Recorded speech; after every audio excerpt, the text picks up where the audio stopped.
זה הסיפור שלי מקמבודיה. כשהגעתי לקמבודיה, הייתי צעיר, אידיאליסט, כמעט נאיבי. בלב שלי בערה אש של שליחות. האמנתי באמת ובתמים שדרך הארגון ההומניטרי שגייס אותי, אצטרף למהפכה שקטה, לקחת קהילה שבורה, כזאת שחיה בצל הזוועות של שלטון החמר רוז', ולהעניק לה התחלה חדשה. בית, קרקע, תקווה, כפר חקלאי מודרני, עם מים זורמים, גישה לשווקים, בתי ספר, רפואה, נשמע כמו חלום. אולי אפילו גאולה קטנה בתוך עולם הרוס, אבל כבר ביום הראשון בכפר, משהו התחיל לחרוק. קיבלתי חיוך רחב מאוד מאחד המקומיים, תפיחה חברית על השכם מהמנהל, אפילו סיור רשמי. הכל היה נראה נוצץ מדי. שדות ירוקים נפרסו לפניי, מלאים בירקות שגדלו כמו בקטלוגים, מלפפונים ארוכים, חצילים בשרניים, פלפלים בצבעים עזים. כל זה היה בלב הג'ונגל הקמבודי. הייתי נרגש, זה עבד, זה באמת עבד. אבל כששאלתי לאן ממשיכים, לקחו אותי לאותם השדות, פשוט מזווית אחרת, ואז שוב ושוב, 3 פעמים ביום אחד, אותם השדות, אותה תפאורה, אותו תיאטרון. הייתי עמום. לקח לי בערך שבועיים, יותר מדי סיבובים, כדי להבין את מה שלא רציתי לראות. הכפר כולו היה הצגה אחת גדולה.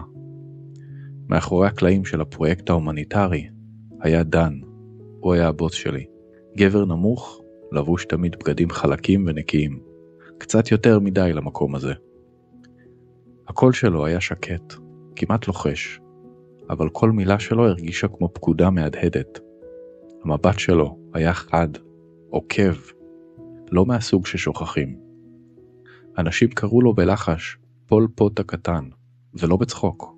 הוא עמד כל בוקר במרפסת של המשרד שלו, מביט בכפר כאילו משחק שחמט, ולחש שדות ירוקים, תמיד שדות ירוקים, גם אם זה האחרון.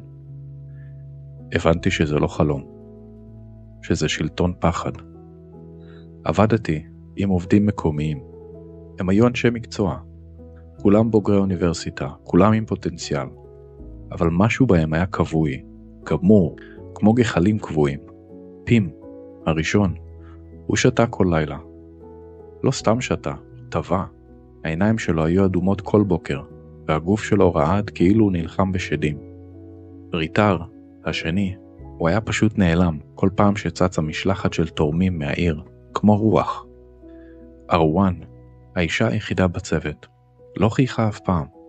בפניה היה עצב מסוג אחר, לא טרי, אלא כזה שהושרש עמוק, כמו כתם של קפה שלא יורד לעולם. ואז היה את רטנו. רטנו היה שונה. בחור הזה, שקט, אבל חייכן. חייכן מהסוג שמכסה על שערה. הוא תמיד סיים מטלות, תמיד ידע בדיוק מה צריך, ותמיד הסתכל קדימה. יום אחד, כששתינו תה חריף מתחת לסככה, שאלתי אותו, למה אתה נשאר? למה אתה סובל את זה? הוא הביט בי, ואז החיוך שלו נעלם. אני צריך את הכסף, הוא אמר לי בפשטות. אחותי חולה, ואני זה הכל בשבילה. המילים האלה ננעצו בי. מבטו היה יציב, לא מתחנן, לא מתגונן. אבל בעיניים שלו ראיתי תהום. בור של פחד. פחד ואהבה, שניהם יחד. ככל שצללתי אל תוך היומיום בכפר, המסכה התחילה להתקלף. גיליתי שהכפר לא באמת הוקם מחדש, אלא שוחזר, כמו תפאורה. הרוב לא באמת גידלו ירקות, חלקם לא ידעו איך, אחרים פשוט הפסיקו להאמין. היו כאלה שניסו בהתחלה, אבל אז נשברו. זרקו את התקווה באדמה, והלכו לעבוד רחוק. חלקם מכרו את הקרקע לחברת קנה הסוכר, שמהר מאוד הפכה את האדמה לפצעים פתוחים. הכספים המשיכו לזרום. תרומות, מענקים, מאות אלפי דולרים. אבל שום דבר לא באמת נבנה, רק אשליה. ובמאחורי כל זה, דן, ששלט בכל פינה. הוא לא צעק, הוא לא הרביץ, הוא פשוט היה שם, צופה ומחייך את חיוכו הדק, מעביר הוראות דרך מבטים. ואני עמדתי שם, עם כל הכוונות הטובות שלי, והתחלתי להרגיש חלק מהשקר. עוד גלגל במכונה המשומנת של ההצגה ההומניטרית. ואז הגיעה נקודת המפנה. ערב אחד, כשישבנו על המרפסת במבוק של רטנו, האוויר היה סמיך מריח עשן ועשבים.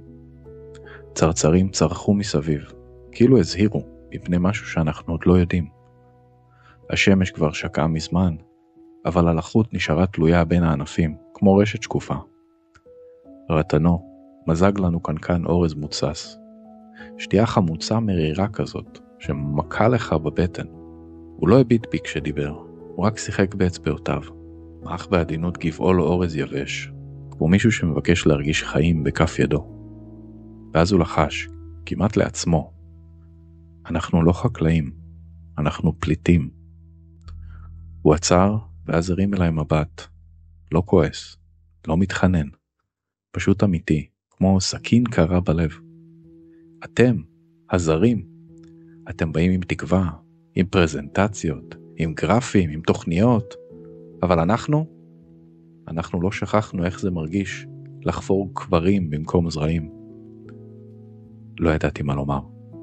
הלב שלי התכווץ. ניסיתי לחשוב על תגובה, אבל רק השתתקתי. הוא המשיך בקול חלש. אבא שלי נקבר עם עוד 30 גופות בבור אחד. הוא לא היה חקלאי, הוא היה מורה. הם קראו לו אויב העם. אמא שלי שרדה, אבל הפסיקה לדבר. היא פשוט הפסיקה. עד היום היא לא מביטה באדמה, כאילו מפחדת שהיא תיפתח שוב. השתיקה בינינו נמשכה דקות ארוכות. רק הלגימות מהכוסות נשמעו, והצלילים של הלילה, שהלכו והתגברו כאילו קיבלו אישור לדבר במקום שנינו. ואני הרגשתי כמו נוכל. באתי עם רעיונות, עם עזרים טכניים וידע על בר קיימה. אבל מול הסיפור הזה, מול הפחד ששתול כל כך עמוק באדמה ובנפש, מה זה שווה? באותו לילה לא הצלחתי לעצום עין. שכבתי תחת קילה דקה, מזיע, בוהה בתקרה, ומרגיש איך כל התיאוריה שלמדתי מתרסקת כמו קיר של נייר. ואז, מתישהו לקראת הבוקר, זה הכה בי. פטריות, לא צמחים, לא ירקות, לא עוד סיבוב של חקלאות קלאסית. פטריות, חיים שנולדים מתוך ריקבון, מתוך חושך, מתוך מה שכבר ויתרנו עליו. לא צריך הרבה, רק לחות, טמפרטורה, קצת סבלנות. הן שקטות, הן לא צריכות אור, הן לא מפחדות מהחושך. בדיוק כמו האנשים שכאן. הבוקר עלה, ורוח קלה נשבה. כמו סימן, מיד קמתי. רצתי אל רטנו ודפקתי על הדלת שלו במרץ, כמו משוגע. הוא פתח כשהוא מצמץ, עדיין מנומנם. מה קרה? הוא שאל. חייכתי חיוך שלא עלה לי כבר חודשים. יש לי רעיון. למחרת, כבר היינו על האופנוע הרעוע שלו. רטנו נהג, ואני החזקתי את השק הריק מאחור. נסענו בכבישים סדוקים, בתוך ענני אבק וצללי דקלים. עד שהגענו לכפר השכן. שם ידענו שיש עוד אורז פסולת, שלא נשרפה. קש, זה כל מה שהיינו צריכים. אספנו בידיים, בערימות. השמש מעלינו, הזבובים לא עזבו אותנו. האנשים הסתכלו עלינו כאילו נפלנו מהירח, אבל רטנו חייך, לא הפסיק לחייך. כשחזרנו, היינו מלאים בשקי קש, בבוץ, ובתקווה אמיתית ראשונה. השלב השני היה בעייתי יותר, נפגעי הפטריות, הספון.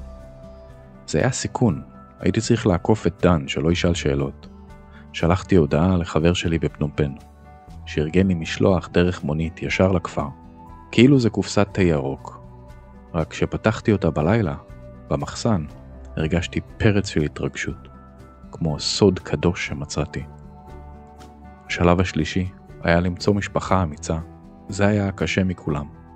הלכתי מדלת לדלת, הקשבתי לסיפורים, כל אחד מהם פחד, לא סתם פחד, אלא פחד קמבודי שלא הרגשתי מעולם, כזה שנאגר בבטן לאורך דורות על גבי דורות.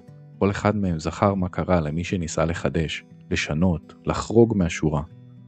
הם לא רצו להסתכן, אבל בסוף הגעתי לדלת של משפחת שי. האבא, אדם צנום עם שיער שחור משוך אחורה, עמד עם הידיים משולבות. האמא, שקטה, החזיקה את הילדה הקטנה. הם הסתכלו עליי, ראו את השק שבידי ושאלו, מה זה? זה עתיד, עניתי להם.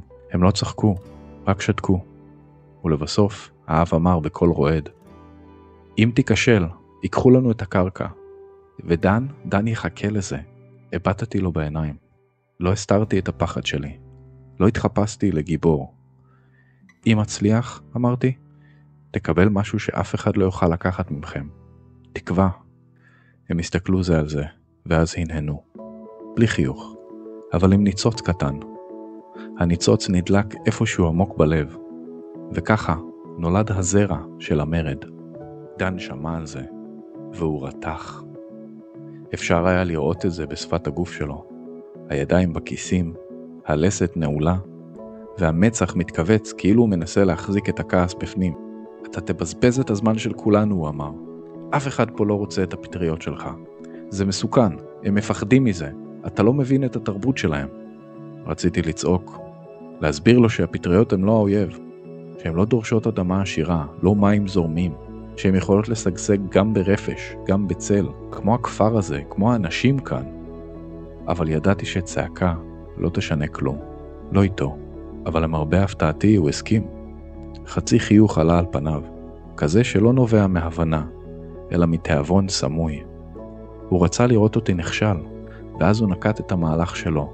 בונלי יעשה גם, הוא אמר.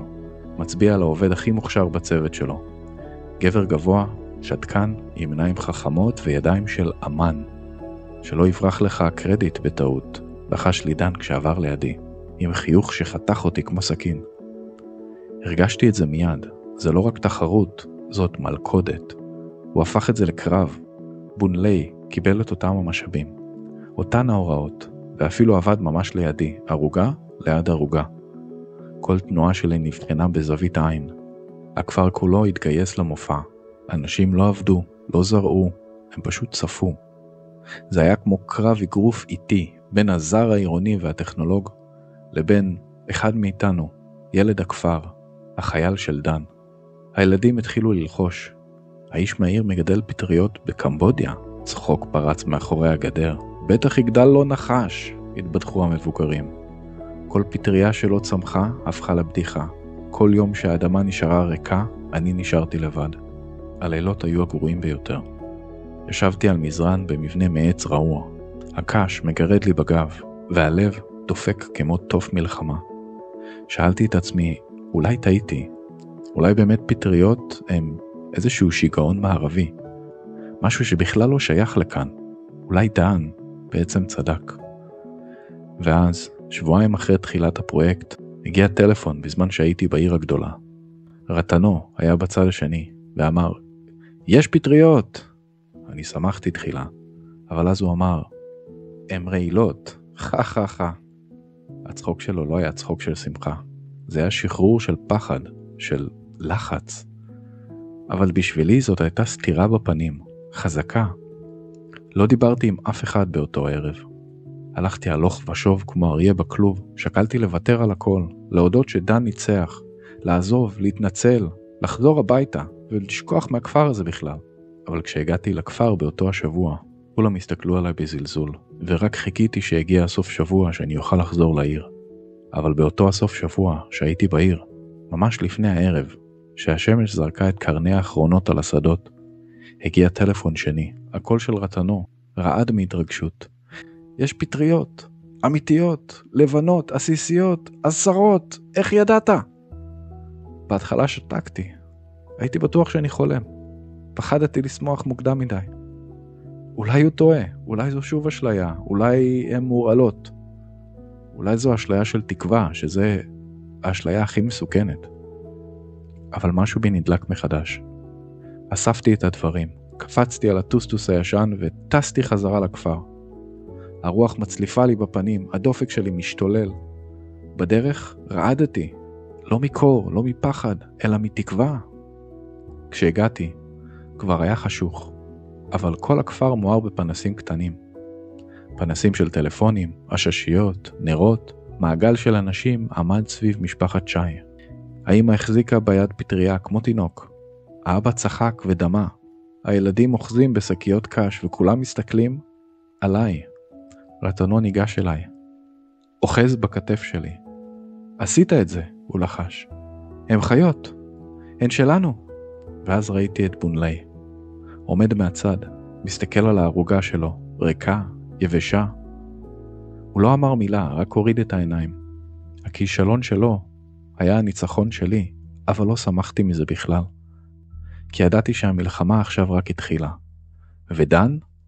לא ראו אותו באותו ערב בכלל. ומשם זה היה כמעט כמו קסם. תוך ימים בודדים, משפחת שי עברה מהישרדות יומיומית לשגרה של יציבות. $15 ביום. לנו זה סכום קטן מאוד במונחים מערביים. אבל בכפר זה היה כמו לזכות בלוטו. הכנסה גדולה פי 10 מההכנסה חקלאית ממוצעת. הילדים הלכו עם בגדים נקיים. האמא קנתה סיר חדש בשוק. האבא התחיל לשיר, ולא בצחוק, לשיר באמת. והשכנים, הם התחילו להגיע. לא עם בקשות, לא עם קנאה, אלא עם תקווה. אחד מהם, גבר קשוח בשם לונג, שבחיים לא חייך אליי קודם, הביא לי שקים שלמים של קש אורז. אני רוצה שגם הילדים שלי יאכלו, הוא אמר בפשטות. אישה אחרת, אלמנה, שיש לה איידס, עם 3 ילדים, קראה ברך מול החממה הקטנה. אפשר רק חצי? הם לא ביקשו צדקה, הם ביקשו לדעת, להבין, לגדל גם. אבל לא כולם שמחו. דן ראה בזה חרפה. הוא התחיל לחסום אותי בדרכים קטנוניות ואפלות. הוא ציווה עליי לבנות סככה חדשה לבד, לחפור תעלות ניקוז בידיים, לתקן גדרות ברזל בשמש הלוהטת של הצהריים. בזמן שהוא עמד בצל, שותה לו תה, הוא צפה בי נענק. הוא לא היה צריך להגיד את מה שכולנו כבר ידענו. הוא ניסה לשבור אותי. ולא רק אותי, הוא התחיל ללחוש באוזניים של העובדים המקומיים. אם תעזור לו, תלכו הביתה. ובכפר הזה, זה לא היה איום קטן. זאת הייתה גזירת רעב. פים, עזב ראשון, הוא אפילו לא נפרד. ארואן התחמקה ממני. ריטר בכלל הפסיק להופיע. רק רטנו נשאר. רזה, שקט, עם חיוך קטן ועיניים שמזכירות הכל. אני לא עוזב, הוא אמר. אני ראיתי את הילדים של צ'אי אוכלים ארוחת ערב אמיתית, אני נשאר. עמד לצידי כמו עץ, עץ עם שורשים עמוקים. ואיתו, בחשאי, ובלי שום רשות, הקמנו חממה שנייה, עם עוד משפחה. זה היה בלילה, בחשיכה מוחלטת, רק אור פנס. רטנו סחב את השקיות ואני הרבבתי את הנבגים. כל צעד עם סכנת גילוי. ואז משפחה שלישית ורביעית, כמו אש מתחת לאדמה, מתפשטת בלי קול, אבל עם הרבה תכלית. היה לנו 3 משפחות, 10 משפחות, 30 משפחות. חלקם אפילו גידלו בין קני הסוכר, אותם קני הסוכר שעד לא מזמן הרגו את האדמה הזאת. חלקם גידלו ליד עצים עתיקים שהטילו כל הזמן צל, מקומות שבהם לא צמח כלום קודם. והפטריות? הם לבלבו, שכבה אחרי שכבה, לבנות, שמנות, בשלות, כמו קילופים של תקווה מהאדמה. הכפר נצבע בצבע אחר, לא רק אפור ירוק של הג'ונגל, אלא בצבע חיים. ילדים צחקו, נשים רקמו, גברים שתלו סלים של ייבוש. יכלנו לפתוח בית ספר, לפתוח גן. בפעם הראשונה, הם לא צפו, הם פעלו. לא הבאתי להם תמיכה, לא הבאתי להם תרופות, רק הרגלים חדשים. אמונה, משהו קטן, לבן ושקט, שצומח בחושך. ואז, הנפילה. זה לא הפתיע אותי שזה קרה, רק כאב. יום אחד, שהיה חם במיוחד, השמש דפקה על הפח הגלי של המשרד, כמו תוף מלחמה. דן קרא לי פנימה בלי להביט בי אפילו. רק פתח מגירה, שלף נייר מקומט, וזרק אותו על השולחן. פיטורים, מיידיים. לא הייתה סיבה רשמית. לא היה צורך. אתה יודע מה עשית, הוא אמר בקור. הרסתי לך את ההצגה, עניתי, אבל הצלחתי להציל את האנשים. הוא שתק. רק העיניים שלו, העיניים החדות האלה, שתמיד שידרו שליטה, בערו באש אחרת. פעם הם היו גורמות לי לפחד. עכשיו הם נראו לי ריקות. הוא הפסיד, והוא יודע את זה. לא ארזתי הרבה. גיטרה, מחברת, כמה בגדים, את התוף הקטן שלי.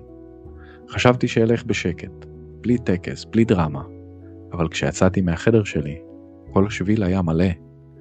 ילדים עם פטריות ביד, נשים עם סלי במבוק, גברים שעצרו את העבודה, עמדו שורה אחת מאחורי השנייה, ורתנו בראשם, עם חיוך עייף אבל שלם. אל תלך בלי להיפרד, הוא אמר. זה לא הסוף, זה רק ההתחלה. הם התחילו לשיר, לא שיר שאני לימדתי אותם, שיר שלהם. מקצבים של האדמה, של הנהר, של חיים. אחת הנשים הביאה אורז, אחרת פתחה צנצנת יין אורז ביתי. לאט לאט, כולנו ישבנו יחד. באותה מרפסת במבוק, שפעם רתנו אמר לי שהם לא חקלאים, רק פליטים. אבל עכשיו הם כבר לא היו פליטים. היו ריקודים, ילדים רקדו, מישהו הביא חליל, ואני ניסיתי שלא לבכות. ואז רתנו ניגש אליי, עם חיוך עצוב, והגיש לי מתנה קטנה. בובת פטריה שעשויה מבמבוק, צפועה ביד, ועל הבסיס שלה היה חרוט השם החדש שלי, פסת ברן, זר הפטריות, ובתמורה השארתי להם את הכל, את הגיטרה, את התוף, את שארית הנבגים שנשאר לי, ולחשתי לרתנו באוזן, עכשיו זה שלך. כשצעדתי בשביל החוצה, זה היה שביל מאובק, יצאתי אל האופק הלא ידוע, אבל ידעתי דבר אחד בבירור, דבר קטן, שקט ולבן, ניצח אימפריה של פחד. השנים עברו להם, החיים לקחו אותי רחוק, למדינות אחרות, לפרויקטים אחרים. לפעמים, בלילות שקטים הייתי עוצם את העיניים, והמרפסת מבמבוק הייתה חוזרת אליי, יחד עם הריח של הקש הלך, הצחוק של הילדים, הצליל של הגיטרה שנשאר שם. ואז ערב אחד אני מקבל מייל. דן ברח, המשרדים נשרפו, אנחנו חופשיים. הפטריות חזרו, ואתה תמיד מוזמן הביתה. לא הצלחתי לנשום לשנייה. ביררתי, וזה נכון, הארגון ההומניטרי קרס. היה דוח פנימי שדלף, והעיתונות הצטרפה. התמיכה הכספית נגמרה. ומה שחשוב יותר, האנשים כבר לא שתקו. הם קמו, ביחד. באותו הלילה, ככה סיפר לי רתנו בשיחה שלנו. הם הדליקו לפידים, צעדו למשרד הגדול של דן והעלו אותו באש. לא בזעם עיוור, אלא בטקס. שרפנו את הפחד, הוא אמר לי, לא את הבניין עצמו. ודן? דן נעלם. יש שאומרים שהוא ברח לעיר. אבל איש לא באמת חיפש אותו. הכפר, לעומת זאת, פרח. הם הקימו קואופרטיב, חילקו את הידע. הילדים למדו על גידול פטריות, דרך חוברות שכתבו המבוגרים.